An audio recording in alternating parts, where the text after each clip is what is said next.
Hi folks, Ben Starr here, and pardon my filthy, messy kitchen. It is the day of my annual pumpkin carving party, and I'm cooking up all sorts of pumpkin treats for it. Now today I'm going to teach you how to make real pumpkin pie. And by real pumpkin pie, I mean not the recipe on the back of a can of pumpkin. In the month of October and November, you are not permitted to use a can of pumpkin. This is for off-season when pumpkins aren't available fresh in your grocery store. This time of year, they're everywhere, and they get even cheaper after Halloween. So stock up on pumpkins. You can keep them in your garage for 3 or 4 months before cooking them down. They keep forever. So the first thing that we need to do, because we're making this pie without anything from a can, is to get our fresh pumpkin cooked, roasted, and pureed. All right? So what you want to do is just cut the pumpkin in half, scoop out the seeds and the guts, throw those away, or save the seeds and make toasted pumpkin seeds. I've actually got toasted pumpkin seeds right here on my stovetop that are cooling. They make a little crackling sound as they're cooling. It's kind of neat. And you'll also notice I'm not using a sugar pumpkin.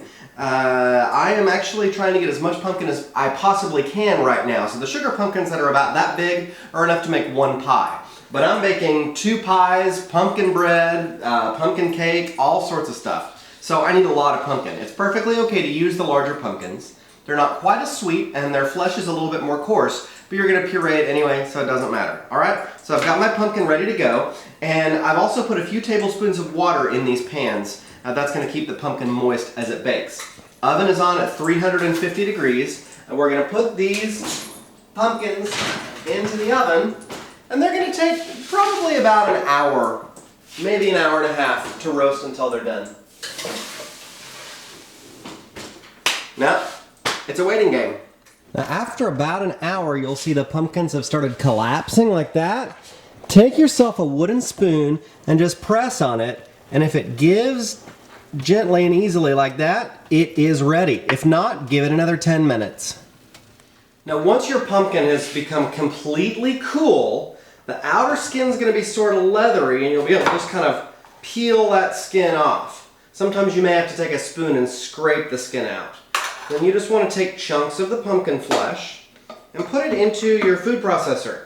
You can also use a blender. You can use a stick blender, an immersion blender for this. You can also technically use a vegetable masher if you don't have a food processor, but your final texture of the pumpkin puree is not going to be really as good as if you're actually using some form of actual machine processor. So get yourself a cheap food processor if you don't have one, because I use my food processor all the time. It makes life so much easier, especially when you're like shredding cheese or grating vegetables. It takes that long. Now you just process it in your food processor, and it's going to take a little bit, so be patient. You may also have to stop every now and then and kind of push it down with a spoon.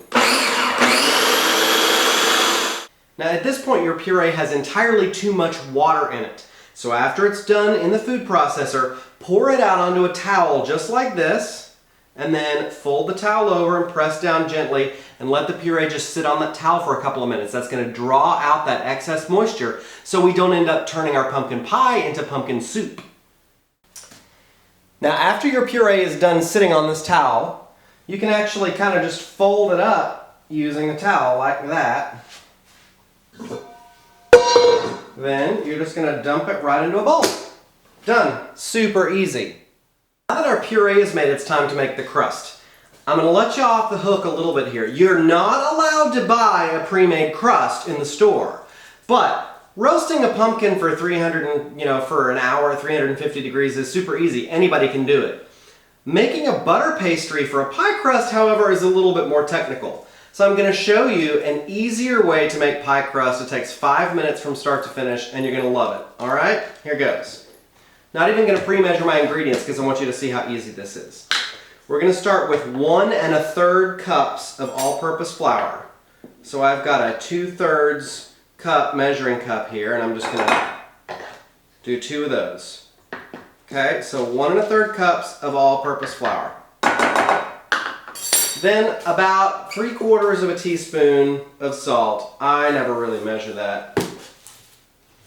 And about 2 tablespoons of sugar. I don't measure that either. And those are our dry ingredients. That simple. Stir them around just a little bit. Now it's time for our wet ingredients. We're going to use canola oil today. But you can also use light flavored olive oil, not extra virgin, but lightly flavored olive oil. We're going to do 1/3 cup of oil. And trust me on this, even though you might be leery of an oil crust, it's going to be delicious, flaky, tender, light, not greasy at all. And then 3 generous tablespoons full of milk.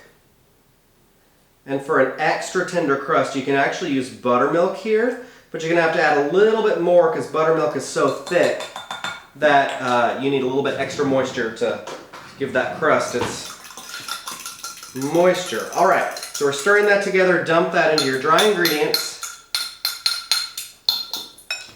And now just start kind of pulling your dry ingredients into the wet ingredients. The less you work a pie crust, the more tender it will be. The more you work it, you start to develop gluten in the flour, and gluten will end you with a very tough crust that's kind of glassy and shattery. So work it as little as you can. Now, if you're finding that you've still got some white flour in your bowl, add just a little bit more milk, just a splash. It kind of depends on the humidity level of your flour and the humidity level of the day outside, how often it's been since it's rained. This is definitely not a precise recipe, so you may have to add just a little bit more liquid every now and then, depending on the weather. All right, so we've got our crust together here. We're going to kind of bring all those pieces together with our hands. It's not sticky, so don't worry about that. You're not going to get your hands dirty. And then just press it together into a little mound. That is our crust. Now I'm going to show you a really super easy way of how to roll it out. Take a damp rag and just move it just a little bit along your surface here of your countertop. Then get some wax paper or parchment paper. Parchment works better, but wax paper is cheaper, so I use wax paper most of the time. Put down a sheet of wax paper, take your crust and set it in the center, and then cover it with another sheet of wax paper. Now take your rolling pin. If you don't have a rolling pin, you can use bottled wine, whatever, and just start to gently roll that crust out. Don't roll it too hard because then you're going to start developing that gluten and you're going to end up with a glassy, tough crust. So be gentle as you roll out, working from the center out toward the edge of the crust, a little bit at a time. As it starts to get thinner, you can go further with each press.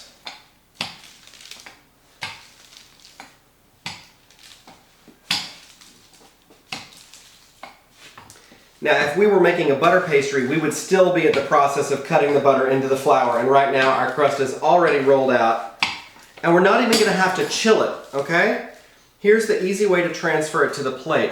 You take your pie plate, and for this recipe you want to use a deep dish pie plate.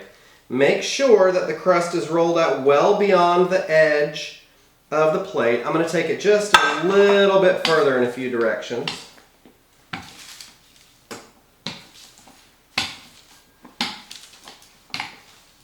Okay, now remove the top layer of wax paper or parchment. Throw that away. Now your whole crust can be lifted up by the other piece of parchment or wax paper. So bring your plate, lift up the crust, and then just set it right down into the pie plate. Peel off the top layer. How easy was that? We're going to form the crust. Make sure you kind of set the crust gently down into the plate. And if it's torn in any locations, just kind of press it back together. It's a very forgiving crust. Now what you want to do is form a lip around the edge using that extra crust. So just kind of fold it under itself and smooth it out. It's like you're working with Play-Doh. Very, very simple to do. And if you have extra crust in one side and not enough in the other, you can like tear off pieces and move them to the opposite side. That's totally fine. Kind of evenly distributing everything out. Now once you've got your nice rim all around the edge, you're going to flute it. This is purely decorative. And what you do is you take 2 fingers on one hand, 1 finger on the other hand, and you're going to push the crust between your fingers like that. It's very easy. And you don't have to be perfect about it. Actually, the more rough it is, the more rustic it looks, the more delicious the pie will be at the end. A pie is a rustic farmhouse dish. It's not something perfect that you get from one of those bakeries that make those little chocolate sculptures on top of cakes and things like that. So that only takes just a few seconds. All right, now we've got our pie fluted and we're ready to make the filling. Now before we start our filling, make sure your oven is preheating to 425 degrees. For our filling, we're going to start with 2 cups of the pumpkin puree that we made.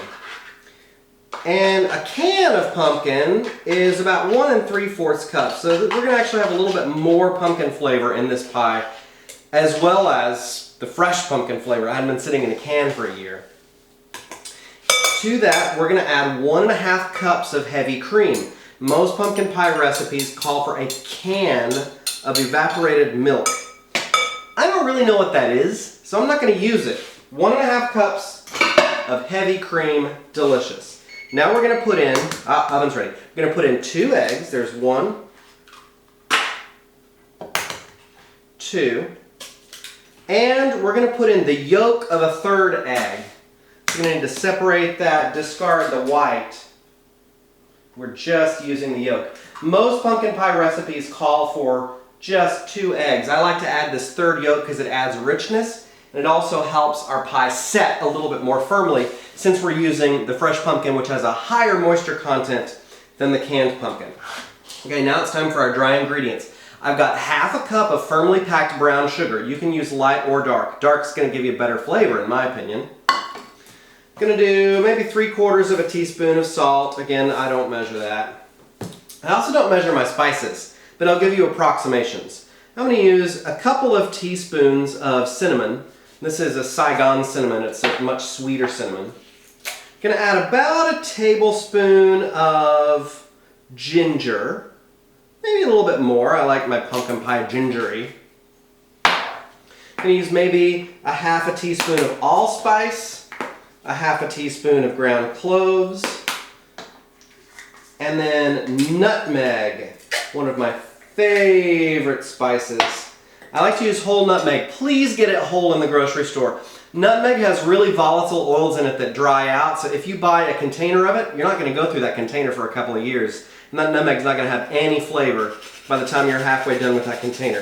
If you get the whole nut, you're grinding right into those volatile spices and they'll stay fresh and those oils will give you lots of good fresh nutmeg flavor. And nutmeg is indispensable in pumpkin pie. That's about 1/2 teaspoon of nutmeg, maybe a little bit more because I really like it nutmeggy. And then my secret ingredient, which I'm hoping I can find, forgot to bring it out.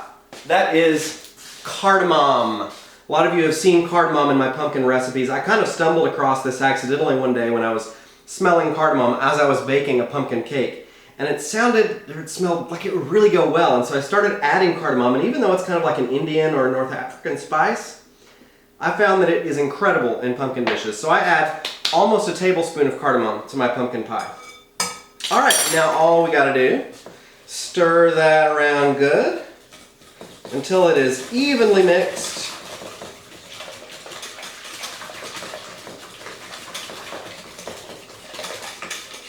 And our crust that we prepared earlier is ready for us.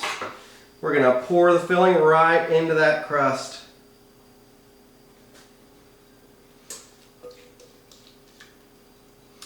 Found my fingers work just as good as a spatula, so I'll just use them anyway.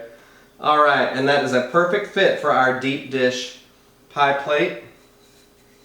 Now, that is going to go into the oven at 425 degrees for 15 minutes. Then we're going to lower the temperature to 350 degrees and cook it for another 30 minutes or so until it's set in the middle. If you have exceptionally wet pumpkin, you may have to take it all the way for another 45 minutes at 350, but I'll show you how to test it here in just a second. Okay, so it's been about 15 minutes at 425. It's been about 40 to 45 minutes at 350. So the first test we can do without actually cutting into it is to just jiggle it a little bit. And if the center part wobbles back and forth, then that means it's probably not done and it needs to go another 5 to 10 minutes. It still looks a little underdone there, but I'm going to go ahead and test it because looks can sometimes be deceiving. And I've got a few little streaks on there. I'm going to go ahead and give this pie 5 more minutes. Giving my pie about 5 more minutes, I'm going to take it out. Yeah, that looks good. All right. Now, what you've got here is a very hot custard. You have got to let it settle and sit before you eat it, preferably at least 2 hours. Warm pumpkin pie isn't really that great anyway. You want it kind of room temperature with some cold whipped cream on top. But there you go, a pumpkin pie made from scratch with absolutely nothing from a can. To get the recipe and lots more, hit my website, benstarr.com. Thanks and happy Halloween!